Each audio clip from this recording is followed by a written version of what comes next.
Hello viewers, welcome to my channel wellness around with రాము.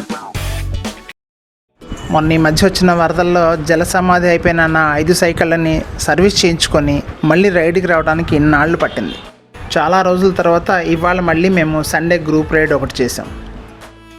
యూజువల్గా మేము వెళ్ళే రెగ్యులర్ రూట్స్లో ఒకటైన విజయవాడ గన్నవరం రూట్ని ఎంచుకొని గన్నవరం వైపు బయలుదేరాం. పొద్దున్నే 6:15కి.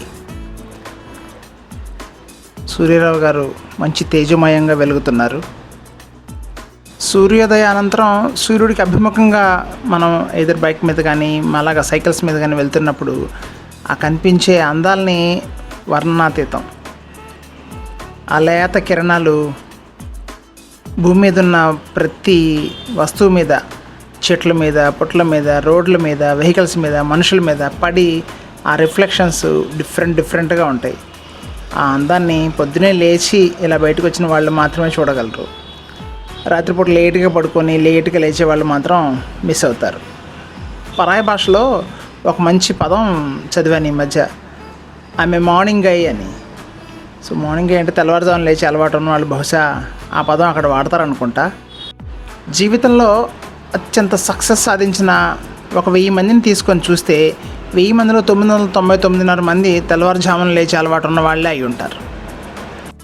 తెల్లవారుజామున లేవాలి అంటే రాత్రిపూట పెందలాడే పడుకోవాలి అంటే రాత్రిపూట ఆహారం పెందలాడే తీసుకోవాలి. పెందలాడే ఆహారం తీసుకొని పెందలాడే పడుకుంటే జీర్ణక్రియకి సంబంధించిన వ్యవస్థకి కరెక్ట్గా సమయం ఇచ్చిన వాళ్ళని అవుతాం. మంచి నిద్ర పడుతుంది. లేచిన వెంటనే శరీరం అంతా పూర్తి శక్తిదాయకంగా ఉంటుంది. తెల్లవారుజామున లేచి వాకింగ్కో, సైక్లింగ్కో, ట్రెక్కింగ్కో చేసి ఫిజికల్ వర్కౌట్ చేసిన వాళ్ళు చాలా స్ట్రాంగ్గా హాయిగా జీవిస్తారు.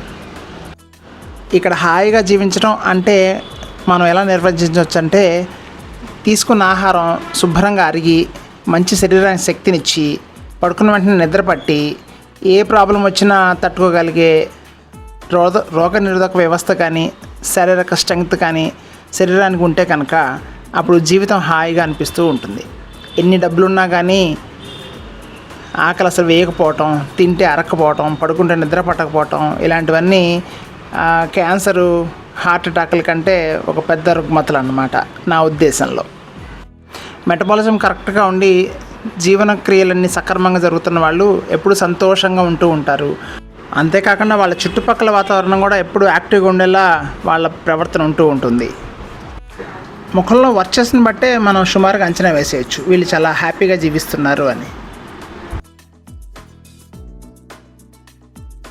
ఇవాళ ఈ అబ్బాయి ఫస్ట్ టైం మాతో రైడ్కి వచ్చాడు. ఆ అబ్బాయితో కాసేపు మాట్లాడిన తర్వాత రియల్లీ ఇట్లాంటి వాళ్ళు చాలా గ్రేట్ అనిపించింది. ఒకసారి మీరు కూడా జాగ్రత్తగా వినండి.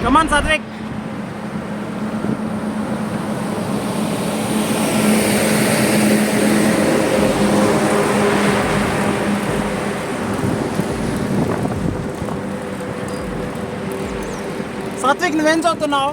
9th. ఏ స్కూల్లో? పిజి. ఎప్పటి నుంచి సైకిల్ తొక్కుతున్నావు? 2019.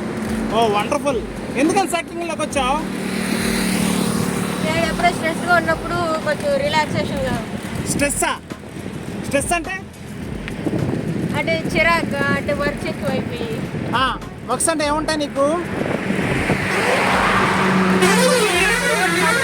వర్క్షీట్ రాయడం, వర్క్షీట్ కంప్లీట్ చేయడం. అది స్ట్రెస్సా? ఎగ్జామ్ ప్రిపేర్ అవడం. అవి స్ట్రెస్సా? మీ చాలా స్కూల్ ఎక్కువ వేస్తారు వర్క్షీట్స్ అని. ఏ స్కూల్ అన్నావు? పిజి. ఓకే, బాగుంటుంది ఎడ్యుకేషన్ అక్కడ? ఎడ్యుకేషన్ బాగానే ఉంటుంది. స్పోర్ట్స్ ఉంటాయా? స్పోర్ట్స్ ఉంటాయి కానీ ఇష్టం వచ్చింది చేసుకోండి అంటారు. ఆర్గనైజ్డ్ స్పోర్ట్స్ అయితే ఉండదు. ఓకే, సో ఆల్మోస్ట్ నువ్వు 5 years నుంచి సైక్లింగ్ చేస్తున్నావు. Wonderful Satvik, super. మీ నాన్నగారు వాళ్ళు ఎంకరేజ్ చేస్తారు బాగా? బాగా ఎంకరేజ్ చేస్తారు. ఆయన ఏం చేస్తుంటారు? ఆయన ఇంతకుముందు రాజస్థాన్లో కెయిన్ అనే కంపెనీలో చేసేవాళ్ళు. ఇప్పుడు కాకినాడలో రిలయన్స్ కంపెనీ. ఓకే, మీ proper Vijayawada? Okay, very nice meeting you Satvik. Skating కూడా వచ్చా నీకు? స్కేటింగ్ కూడా వచ్చా? అందుకే నా స్కేటింగ్ హెల్మెట్ పెట్టుకున్నావు? ఓకే. హైవే మీద వెళ్ళను కాబట్టి హెల్మెట్ ఇంకా తీసుకున్నాను సైక్లింగ్ హెల్మెట్ తీసుకో ఒకటి ఓకే. సరేనా? Welcome to ABC.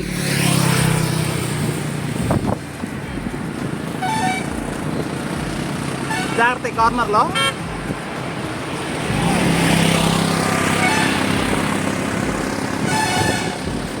Hi, hello.